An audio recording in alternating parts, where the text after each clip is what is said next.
Welcome back to this video. In this video, I'll show you on how to use currency converter on your phone without you installing any apps. Let me show you how. The very first thing you want to do is to head over to your calculator on your phone. Whether you are using Android phone or your iPhone, just follow the step in this video. On getting to your calculator, next thing you need to do is to click on this icon right here.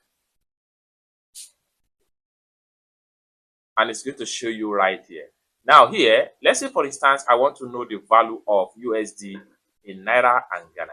What we want to do here is to enter the amount right here.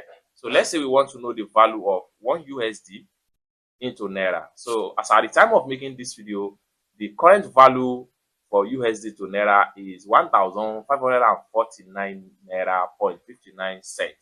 This is just like official rate. Okay. Now, for 1 USD to Ghana cedis, it's giving us this.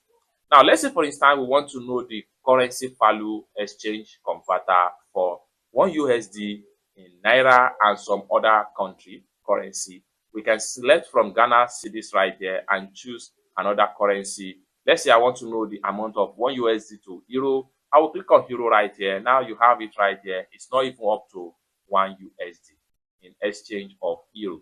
It's as simple as that. So basically, this is how to use or how to convert currency on your phone without installing any app using your phone calculator. For more tutorial tips and tricks like this, consider to subscribe. Thank you so much for watching, and I hope to see you in my next video. Bye for now.